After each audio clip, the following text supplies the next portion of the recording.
महाराष्ट्राचे लोकप्रिय मुख्यमंत्री आदरणीय देवेंद्रजी, आदरणीय उपमुख्यमंत्री श्रीमती सुनेत्रा वहिनी, माननीय उच्च व तंत्र शिक्षण मंत्री आदरणीय चंद्रकांत पाटील, बांधकाम मंत्री माननीय शिवेंद्रराजे भोसले, राज्यमंत्री श्रीमती माधुरी मिसाळ, महापौर श्रीमती मंजुषा नागपुरे, खासदार श्रीरंगप्पा बारणे, जिल्हा परिषदेचे अध्यक्ष वीरदेवल जगदळे, मंचावर उपस्थित सर्व आमदार, त्याचप्रमाणे अधिकारीगण आणि उपस्थित सर्व बांधवांनो आणि बहिणींनो, पुणे शहरामध्ये ट्रॅफिक जॅमची समस्या फार गंभीर आहे. आपल्या देशातल्या 3-4 शहरांमध्ये ज्या सगळ्यात जास्त ट्रॅफिक जॅमची समस्या असेल त्यामध्ये पुण्याचा नंबर आहे. त्याचा परिणाम असा आहे की ट्रॅफिक जाम असल्यामुळे प्रदूषणाची समस्या देखील गंभीर होत चाललेली आहे. आणि या दृष्टीने पुणे शहराचे जे मुख्य रस्ते आहेत, एक म्हणजे पुणे ते सोलापूर, पुणे ते कोल्हापूर, पुणे ते नाशिक आणि पुणे ते मुंबई, या सर्व मार्गांवर आता वाहतुकीचे रेकॉर्ड तुटलेले आहेत. आणि त्यामुळे या ठिकाणी जागा ॲक्विशन रोड वाइंडिंग करण्याकरता जागाही पण उपलब्ध नाही आहे.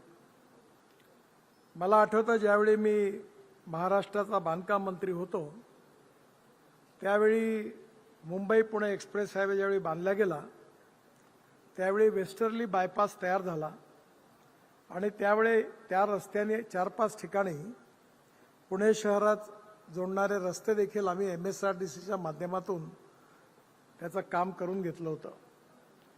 पण त्या तुलनेमध्ये आता ट्रॅफिक खूप जास्त झाला असल्यामुळे नवीन टेक्नॉलॉजीचा उपयोग करून 3 महत्त्वाच्या प्रकल्पाचं आज भूमिपूजन होत आहे. मला अतिशय आनंद आहे की या प्रकल्पाच्या बाबतीमध्ये जी घोषणा मी केली होती आज ती पूर्ण होते आहे, याबद्दल मला अतिशय समाधान आहे. पण त्याचबरोबर विशेष रूपाने आठवण होते आहे की मी त्यावेळचे तत्कालीन अर्थमंत्री अजितदादांना आणि देवेंद्रजींना एक विनंती केली होती की हे प्रोजेक्ट करण्याकरता मला महाराष्ट्र सरकारकडनं काही मदत पाहिजे आहे. पहिली मदत ही आहे की हे जे प्रोजेक्ट होणार आहेत या प्रोजेक्टवर जो स्टील आणि सिमेंट वापरला जाईल त्यावरचा जो GST आहे 18%, त्यातला 9% हा भारत सरकारचा आणि 9% महाराष्ट्र सरकारचा आहे. याला तुम्ही एक्झेम्प्ट करून द्या. दुसरी विनंती केली होती की या संदर्भात सँड असेल, स्टोन असतील, गिट्टी असेल, ॲग्रिगेट असेल, जे मटेरियल वापरलं जाईल ते मटेरियल वापरण्याकरता तुम्ही मला रॉयल्टी फ्री हे मटेरियल द्या. आणि जर यदाकदाचित रोडमध्ये कुठे जर काही ॲक्विशन करावं लागलं तर ती मदत करा. मला अतिशय समाधान आहे की तत्कालीन अर्थमंत्री अजितदादांनी अनेक वेळा 2-3दा मी स्वतःच आलो होतो, याच्या मिटिंगा घेतल्या, त्याचं फॉलोअप केलं आणि त्यांनी आणि देवेंद्रजींनी त्या महाराष्ट्राच्या कॅबिनेटमधून त्या प्रस्तावाला मंजुरी दिली आणि त्याचमुळे आजचा हा प्रकल्प आज आपण सुरू करतो आहे. पण आज या प्रकल्पाच्या भूमिपूजनाच्या वेळी अजितदादा नाही आहे याची मलाही पण खूप खंत आहे, कारण त्यांच्या सहकार्याशिवाय हा प्रकल्प पूर्ण होऊ शकला नसता. त्यामुळे विशेष रूपाने त्यांची आठवण मला या प्रकल्पाच्या भूमिपूजनाच्या निमित्ताने होते आहे. यातला MSIDC जी आहे यांना हे जे प्रकल्प दिलेले आहेत त्यामध्ये पुणे शिरूर, हडपसर यावत, तळेगाव चाकण शिक्रापूर हे सगळे रस्ते ट्रॅफिक जॅमच्या दृष्टीने अतिशय अडचणीचे आहेत. यामध्ये 53.40 किलोमीटर पुणे शिरूर हा 7,515 कोटी रुपयाचा प्रकल्प आहे. हडपसर यावत हा 31.65 किलोमीटर हा 5,265 करोडचा आहे आणि तळेगाव चाकण शिक्रापूर हा 53.20 किलोमीटर 4,000 कोटी रुपयाचा आहे. आणि म्हणून या तिन्ही प्रकल्पाचं आज या ठिकाणी लगेच कामाला सुरुवात होते आहे. यामुळे निश्चितपणे चांगल्या क्वालिटीचं उत्तम काम होणार आहे. एक गोष्ट आहे की एका सिंगल पियरवर अशा प्रकारचा पहिला प्रकल्प आम्ही देवेंद्रजींनी मी नागपूरमध्ये केला होता.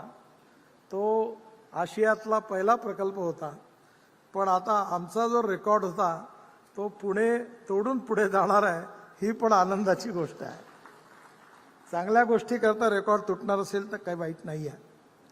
या प्रकल्पामध्ये माझी दीक्षित साहेबांना आणि अधिकाऱ्यांना विनंती आहे की मधल्या काळामध्ये अशा प्रकारचे प्रकल्प करण्यामध्ये भारतीय IRC कोडप्रमाणे मेट्रोमध्ये किंवा पुलामध्ये जे आपण 2 पियर उभे करतो त्याचं अंतर जास्तीत जास्त 30 मीटर राहतं.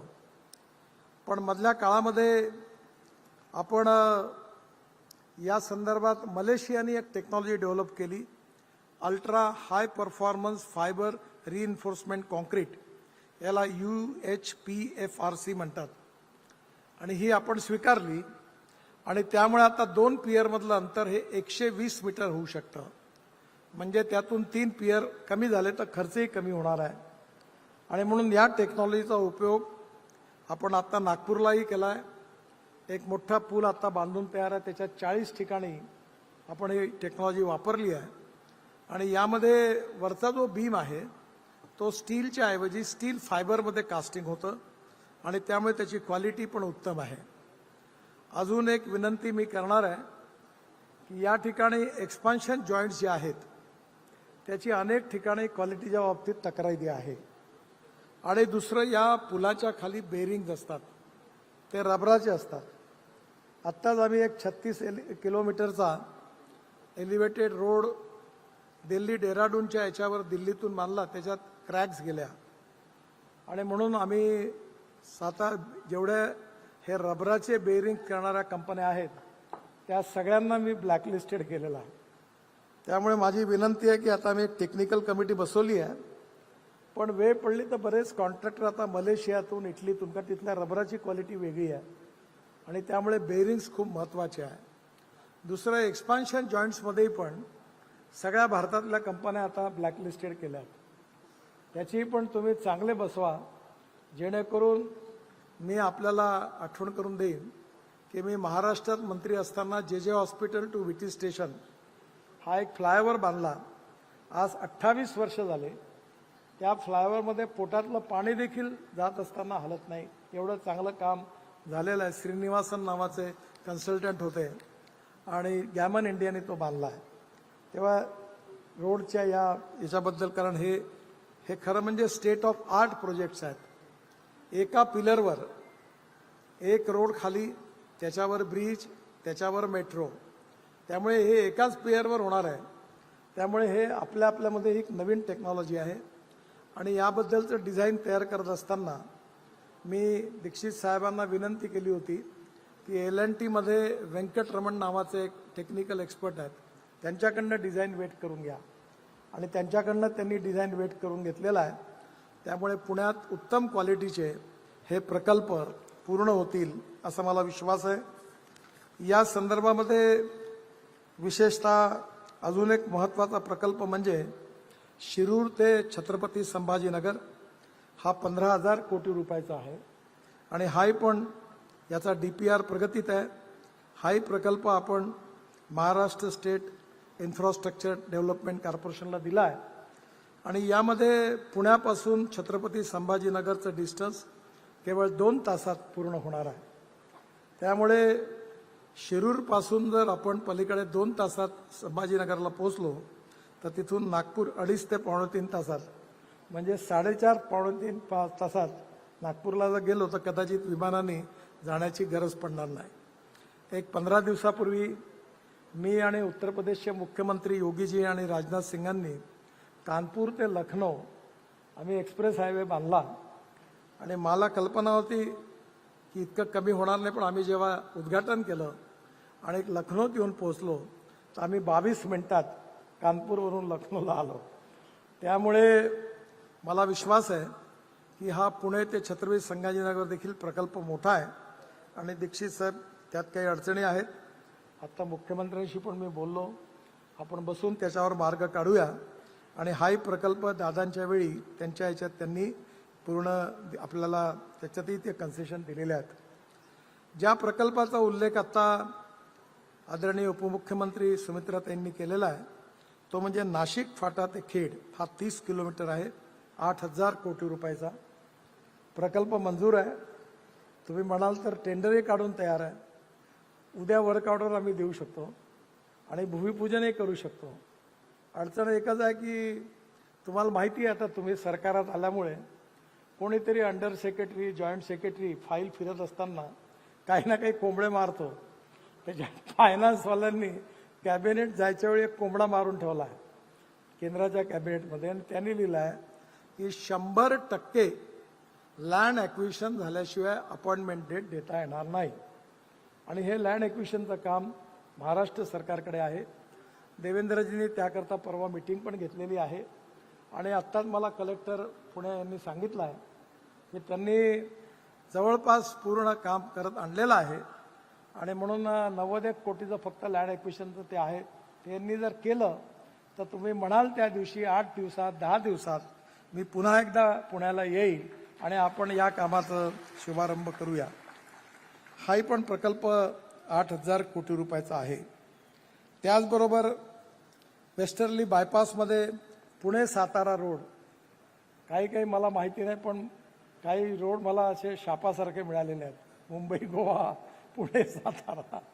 आता पुणे साताऱ्यामध्ये आपल्याला खूप त्रास झाला याची मला जाणीव आहे. आता तिथला एक्झिस्टिंग कॉन्ट्रॅक्टर आम्ही बाजूला केला आहे, नवीन रिप्लेसमेंट केलेली आहे आणि 1,600 कोटी रुपयाचे सर्व्हिस रोड आधीच मंजूर केलेले आहेत वेस्टर्ली बायपासचे आणि आता अजून 1,000 कोटी रुपयाचं काम त्या ॲक्सिस बँकेच्याकडनं ते लेटर आल्याबरोबर तेही पण आम्ही सुरू करणार आहे. त्यामुळे पुणे साताऱ्याचं देखील काम प्रगतीपथावर राहील. आणि त्याचबरोबर रावेत ते नरे याच सातारा रोडवर आम्ही जवळपास 6,000 कोटी रुपयाचा 32 किलोमीटर असाच एलिव्हेटेड रोड बांधणार आहे आणि त्याचाही DPR जवळपास तयार झालेला आहे आणि त्याच्याही कामाची लवकरच सुरुवात होईल.